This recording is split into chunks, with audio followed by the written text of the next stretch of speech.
There's some of the fittings I got for the fuel system. I'm going to get that going now, I think. And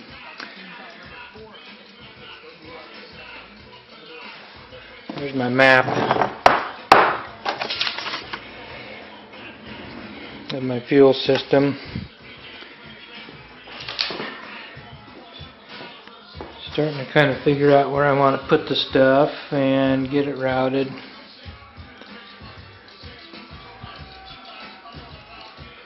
Got to get some more fittings and stuff for the cooling system, so I'm going to hold off on that for the moment and get some other stuff started.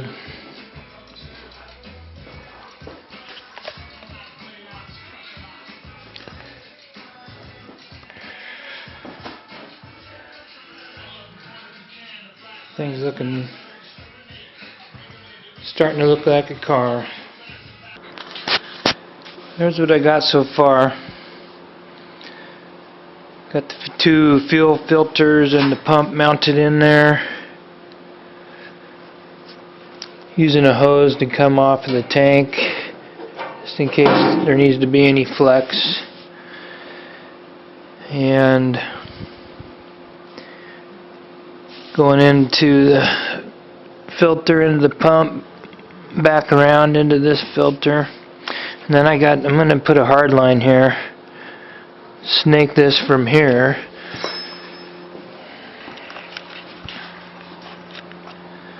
up through here.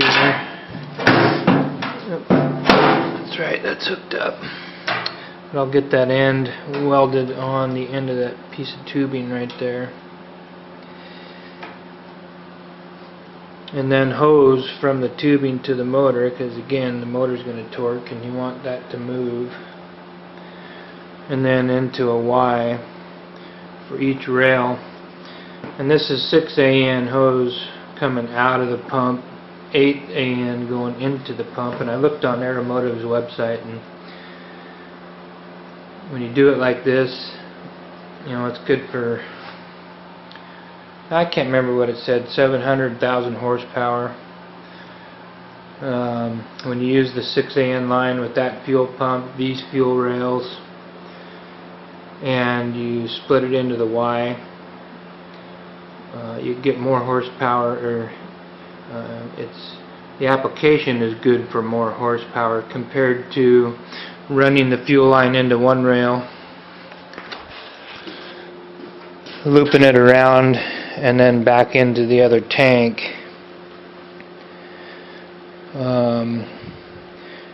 Which would be good, okay, for this stock LS2 motor. I think they said that's good for, you know, like, I'm guessing, I can't remember, like 500 horsepower or something. So I figured, what the heck, since I'm spending the money, putting the time in, I'm going to plumb this thing to where if I ever want to upgrade the power, the fuel system will still keep up with it. And boy, this is hard for me, mapping this out and getting the fittings, proper fittings. Man, this stuff's spendy. Spendy. And making it all work. And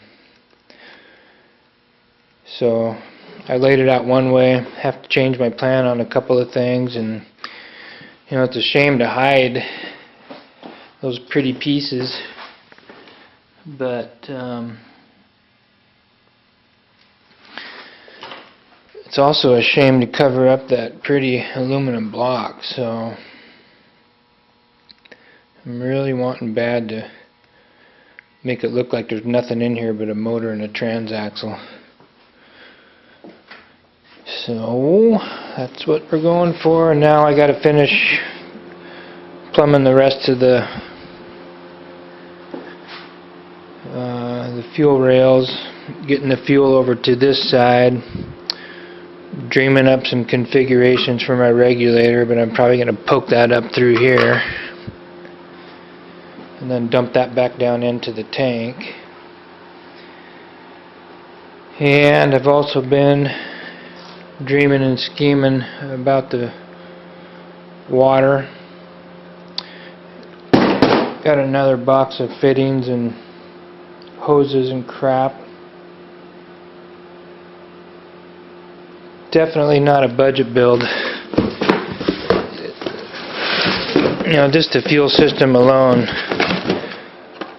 between the tanks and all the fittings and hoses, a lot of money. A lot of money.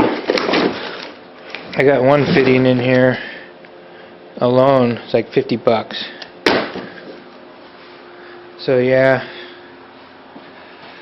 some ways kind of dumb, but you know, if the car is going to turn out the way I want it to be, it's going to be well worth it. So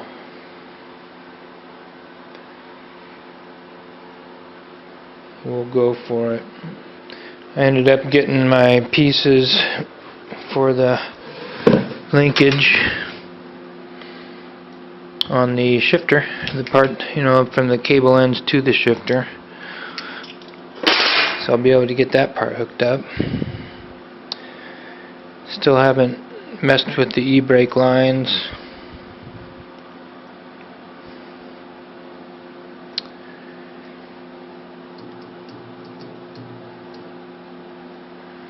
So yeah, hopefully today I'll be able to go for it and get the fuel system mostly done and the cooling system mostly done today.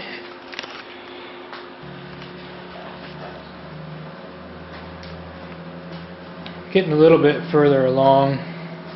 There's one of the interior pieces. I had to put that up there just to check clearance.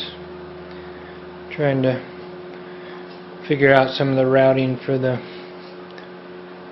water hoses, and man, just seeing that thing in there makes me want to get this done.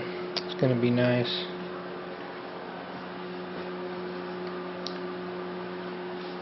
So yeah, I'm gonna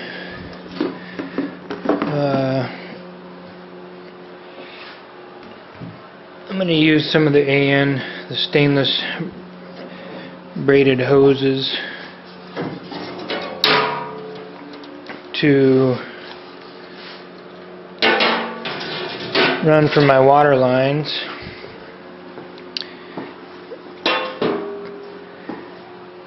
And trying to figure out the routing on that. It's pretty tight. Trying to stick them down in through here.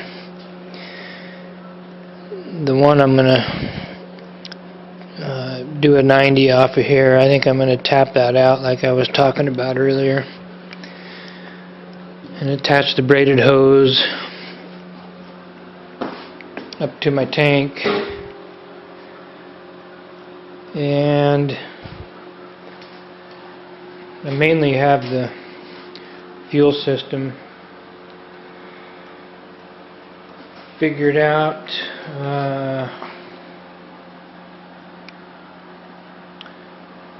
And the piece is bent. I need to get some more tubing.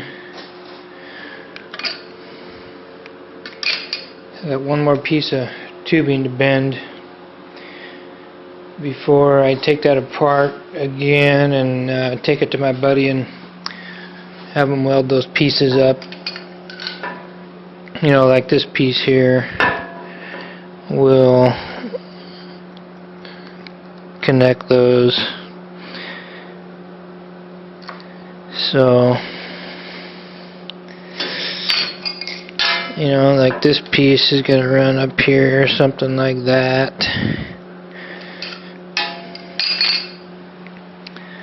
So it gets to be too much going on when you're trying to run that thick braided hose through there. So I'm going to put tubing, make all that hard line, and it's going to work out good. I'm going to get a piece of the braided tubing. I bent this steam vent. Here's another one of the tubes, but this one's going to go down in actually right there, like that.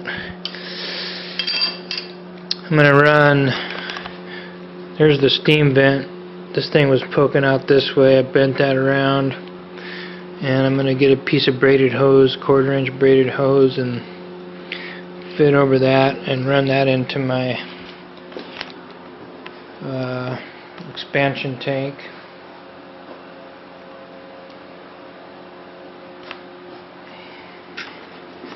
I'm thinking about welding a couple of bungs in here and put like a 90 from here to here, sticking out here, sticking out there, and put a piece of clear tubing in there, and then that way I can see the level of the fluid without actually having to take the cap off. And that's not my idea. I think even Canton has some type of tank I was looking at on the internet where they sell it like that, and I thought it'd be a good idea, so I may make mine do the same thing. But yeah, the fuel system's coming along. This one down here, I wanted to run it from here to here like I did this side, but because of the water pump, there's not enough room. I could hook a hose from here to here, but that short amount of hose, there's not going to be any give when that motor flexes. So I'm going to get a piece of tubing. This piece is garbage, but I just kind of mocked it up to get an idea. I'm actually going to run that tubing all the way down this rail here, and then have this thing come out like that and grab a hold of it, and then I'll have my flex there for that piece of hose. And what else do I got going on? I'm going to run a piece of braided line all the way down into here, hook up to the rest of the heater hoses in this valve.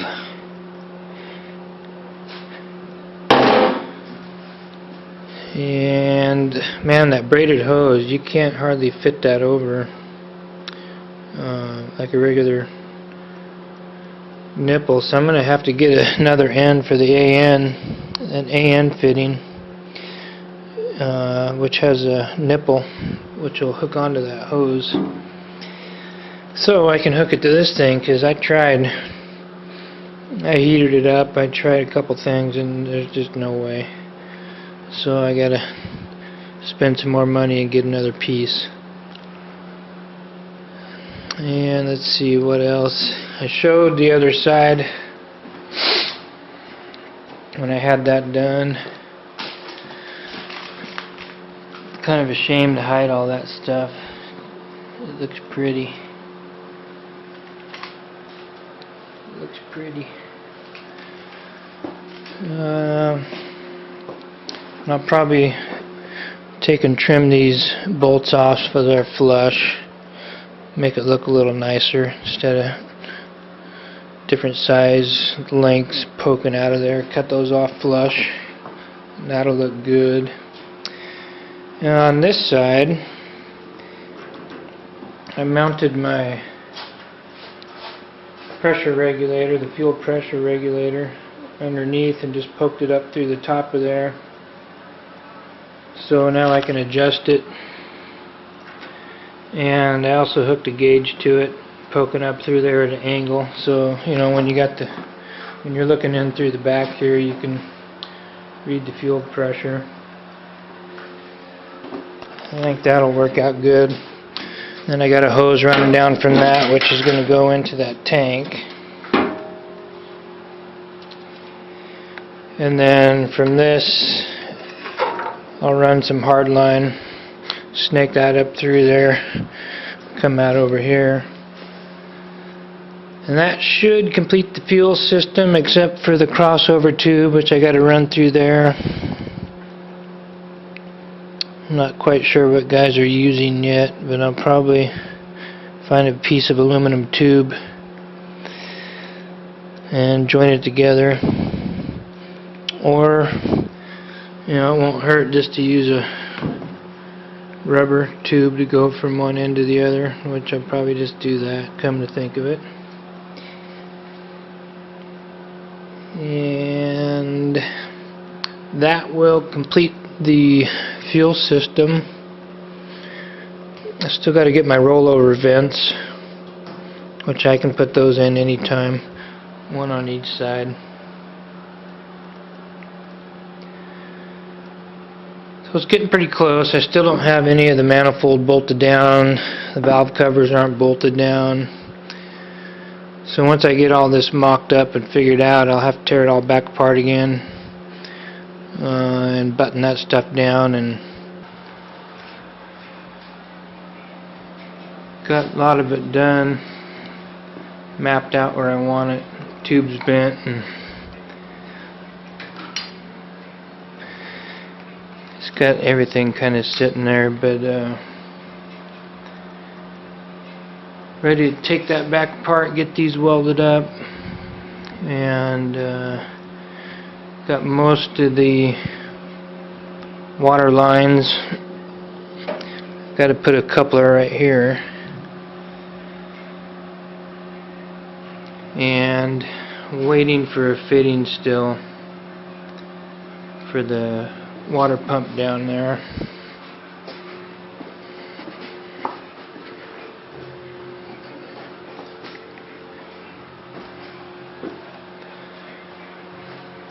There's the fittings, and I'll make a tab for the vent line, the steam vent on there, and putting the intake and the exhaust up there, getting an idea where I want it, and looking at the harness for the motor, which is a custom harness made for the GTM and the LS2, so it's a pretty cool harness. All the components of the motor run down the tube, and then the computer will hook up down here, a small little fuse block, and OBD2 port wires for the gauges, power, gas pedal. So that'll be all up front. Keeps it from being back here.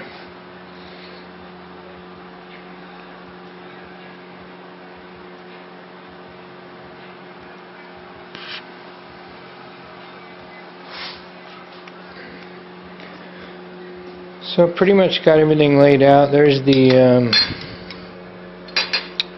what do you call it, PVC tubes. Made some tubes for the PVC system.